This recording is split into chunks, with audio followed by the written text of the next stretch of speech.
Optimizing statistics.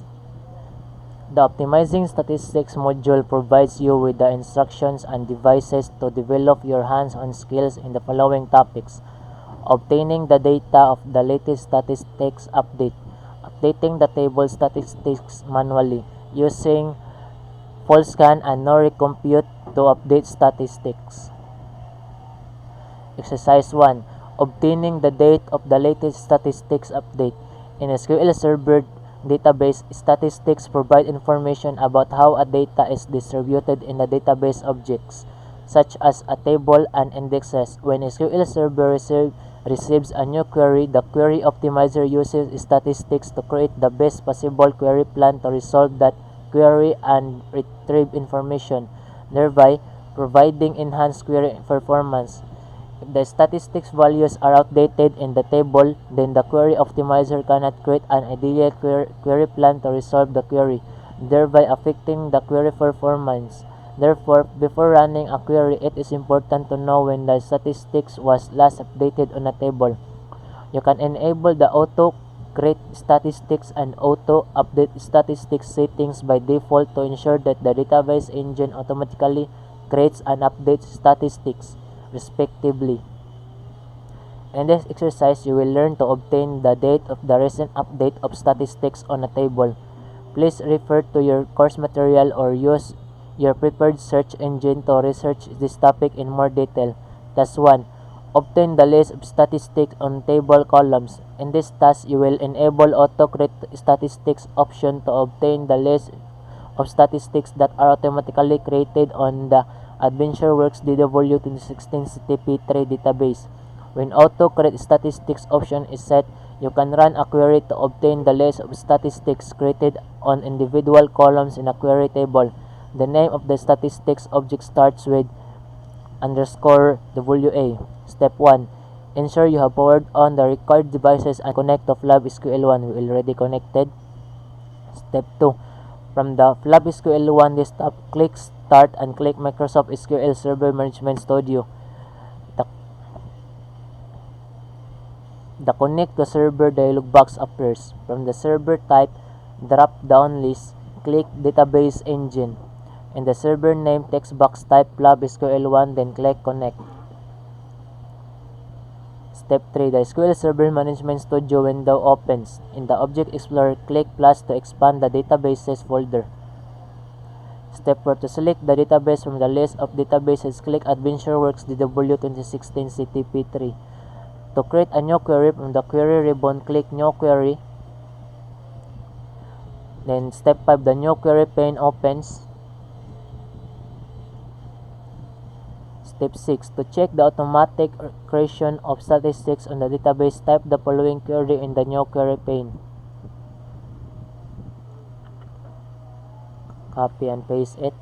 In this query, you use a join statement to create a table using columns from two different tables, sys.stats and sys.stats columns. The sys.stats table is referred to as a S and the sys.stats column table is referred to as SC. The query retrieves the object ID column from the sys.stats table and the object ID and the column ID columns from the sys.stats columns table. These two tables are joined using the stats ID and object ID columns of the two tables. From the tables, only those rows are retrieved where the value in the name column in the sys.stats table begins with _wa. To run the query, click Execute or press F5. The query runs successfully and the result set is displayed. Task 2. Obtain the recent update date of statistics on a table. In this task, you will enable Auto Update Statistics option to regularly update the statistics created for the AdventureWorks DW 2016 CTP3 database. After setting this option, you can run a query to know the data when the statistics was last updated for a table. Step 1. To create a new query, from the Query ribbon, click New Query. To know the date of the last update made to the statistics for a table, type the following query in the New Query pane. Just copy it, then paste. In this query, you retrieve the rows with the latest statistics updates on all tables from the sys.stats table. Step 2. To run the query, click Execute or press F5.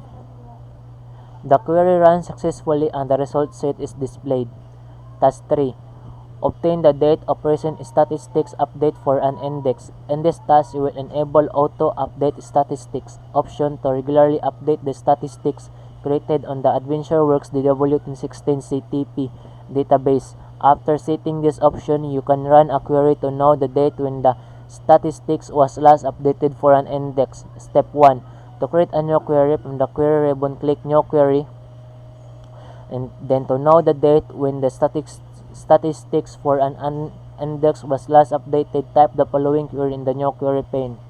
Copy it, then paste. In this query, you retrieve the name of the indexes and the date of statistics update from the sys.indexes table of the AdventureWorks DW2016 CTP3 database.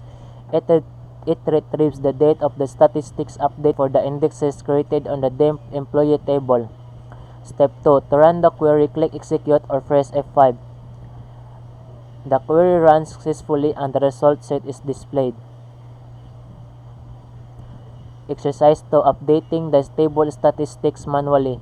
When there is a change in the data in a database, the statistics gets outdated. If a query is executed on outdated statistics, there will be inconsistency between the actual number of rows and the estimated number of rows. Therefore, the outdated statistics affects the performance of the query optimizer by not executing the query properly. In smaller database tables, setting the option to automatically update the statistics can be beneficial. However, when working with large database tables, you need to update the statistics manually for better query performance. The statistics can be manually updated by using Transact SQL statements using Maintenance Plan Wizard. In this exercise, you will learn to update statistics in a database manually. Please refer to your course material or use your preferred search engine to research this topic in more detail. Task 1. Use Transact SQL statements to update statistics. In this task, you will use sp_update stats and update statistics statements to manually update statistics for all indexes on all tables and for an individual table in a database respectively. Step 1. To create a new query, from the query ribbon, click New Query. Then to update the statistics for all tables in the AdventureWorks DW2016 CTP3 database simultaneously, type the following query in the New Query pane. Just copy it, then paste. On executing this command, the database engine reviews the statistics of all the tables and updates all those that require to be updated. This means that the statistics will be updated only for the tables in which at least one row has been modified and eliminates unnecessary updates on unchanged tables. Step 2. To run the query, click Execute or press F5. The query runs successfully and the result set is displayed. Step 3. In Object Explorer, click the Fact Internet Cells table.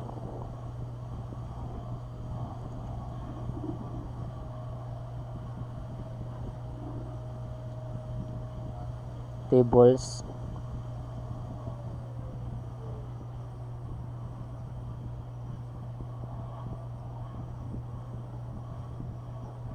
Fact Internet Cells. There we go. And expand the indexes folder. Indexes folder. A joke, di mo.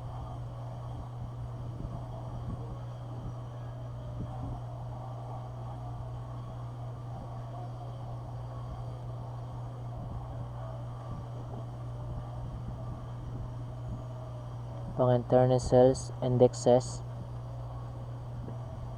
Then click pk_fact internet cells order number. Click. Just click it. To create a new query, from the query ribbon, click New Query. This is to update statistics for the pk fact internet cells order number, cells order line number, index. Type the following query in the New Query pane. Copy and paste it. This query updates the statistics for the Picky-Fac Internet Sales Order Number _ Sales Order Line Number indexed on the Fac Internet Sales table. Step 4. To run the query, click Execute or press F5. The query runs successfully and the result set is displayed. Step 5. To create a new query from the query ribbon, click New Query. To confirm the successful update of the statistics, Fac Internet Sales Order Number, Sales Order Line Number, Index created on the Fac Internet Sales table, type the following query in the New Query pane. Copy it and paste. In this query, you retrieve the name of the index and the date of statistics creation for all the indexes created on the Fac Internet Sales table from the sys.indexes table. Step 6. To run the query, click Execute or press F5. The query runs successfully and the result set is displayed. Close all query Close all query panes without saving the information. Task 2. Use SQL Server Maintenance Plan Wizard to update statistics. In this task, you will use the Maintenance Plan Wizard to set up maintenance plans and schedule a job to update statistics for the entire database. Step 1. From the Object Explorer, right-click the deactivated SQL Server agent and click Start. Hide it.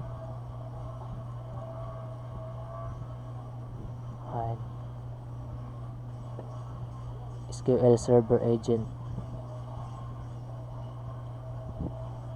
And then click Start. The Microsoft SQL Server Management Studio message box appears. On the Microsoft SQL Server Management Studio message box, click Yes to start the SQL Server agent service.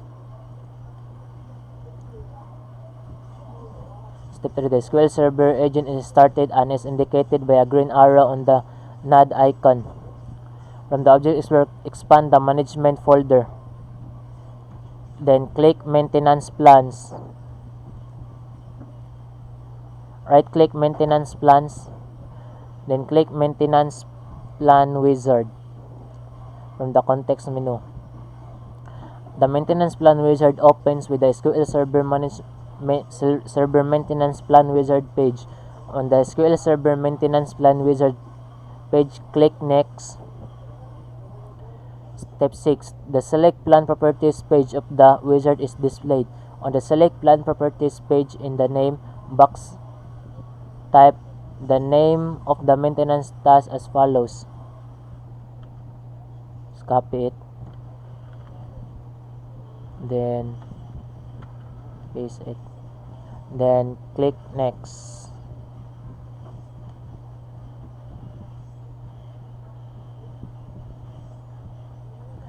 The Select Plan Properties in the name box. Next. Step 7. To select maintenance task page of the wizard is displayed. On the Select Maintenance Task page, select the Update Statistics checkbox to confirm the maintenance task to be performed. Update statistics. Okay. Then click Next. The Select Maintenance Task Order page of the wizard is displayed. On the Select Maintenance Task Order page, ensure that Update Statistics is selected. Click Next to continue. Step 9. The Define Update Statistics task page of the wizard is displayed.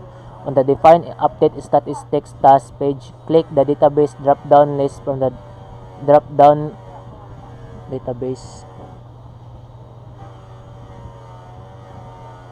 Then from the drop-down list, click These Databases.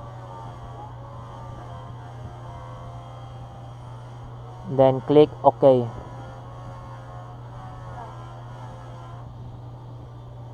Click the AdventureWorks checkbox, then click OK.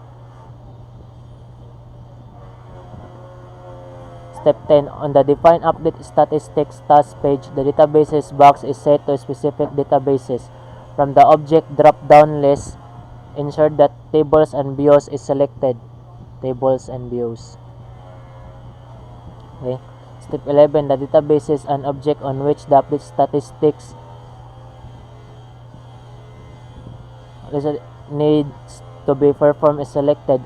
Under update, click index statistics only.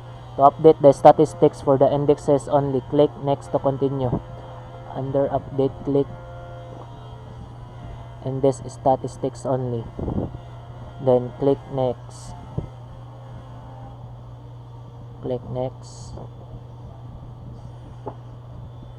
The select report options page of the wizard is displayed. On the select report options page, retain the default location of the report file, then click next to continue. Okay. Step 13, the wizard page of the wizard is displayed. On the complete the wizard page, click finish. To view and confirm the completion of the task selected to update statistics. Step 4, the maintenance plans wizard process of the wizard is displayed. Read the details provided on the page. Click close to close the maintenance plans wizard. Okay, all of these are success. Then let's close it. Step 15, in the Object Explorer under maintenance plans, the update statistics maintenance plan appears. Maintenance plans. Okay, update statistics. Step 16, from the Object Explorer, expand SQL Server agent. Expand the jobs folder. Click update statistics subplan 1. Okay. Right click update statistics subplan 1. From the context menu, click start job at step. The start job window is displayed. Check the successful completion of the listed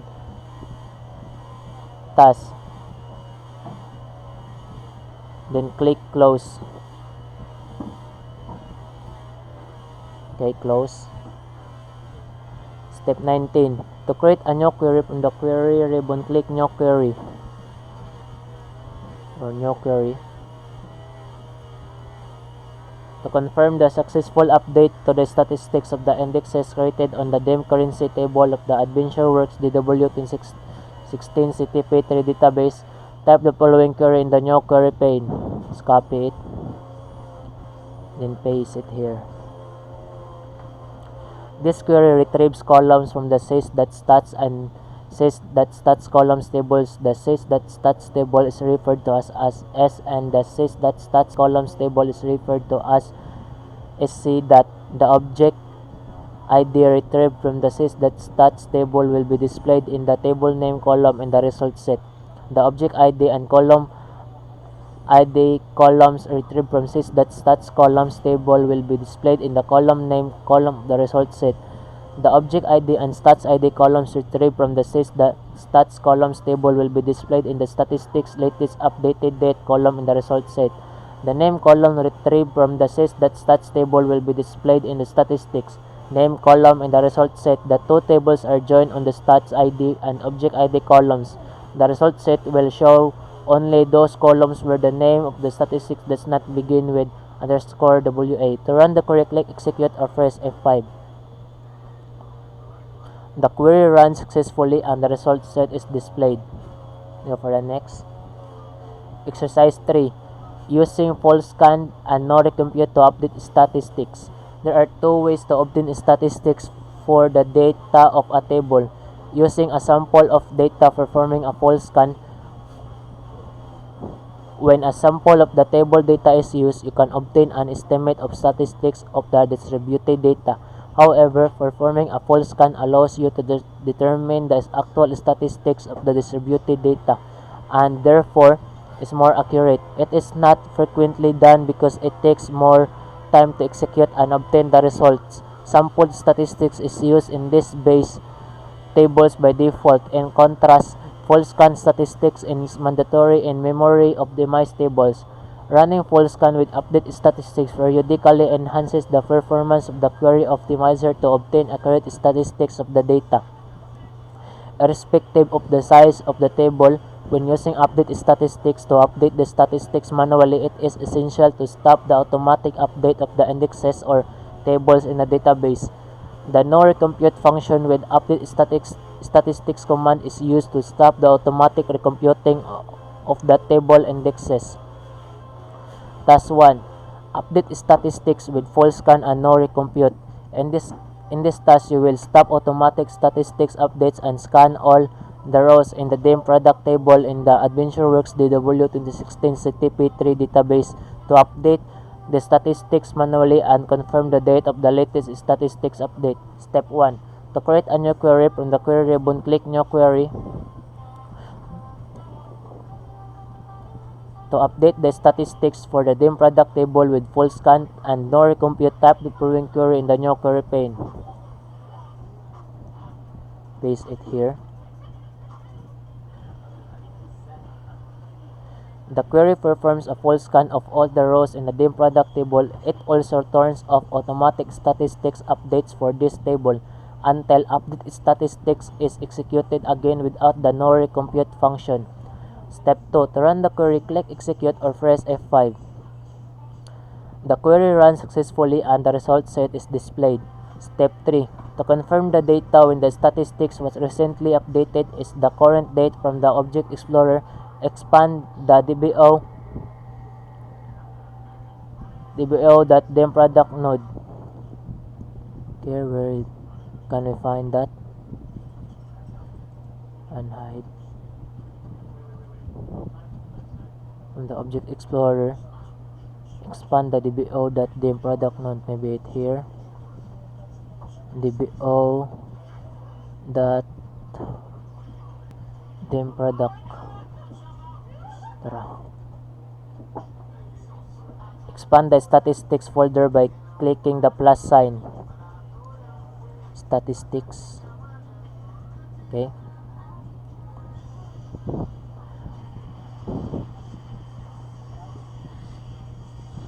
Step 4. Right click on the topmost statistics in the list. From the context menu, click Properties. Step 5. The Statistics Properties window opens. In the Statistics Properties window, insert that in the Update Statistics section, the data displayed against the statistics for these columns were last updated. In the Update Statistics section, the Update Statistics section.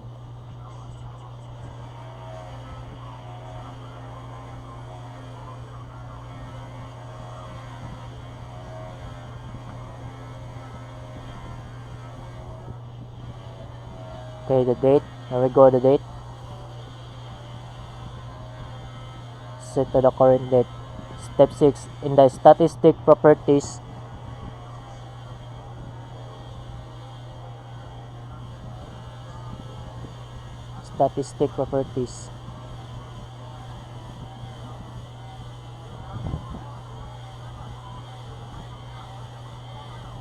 left pane under Select Page, click Details.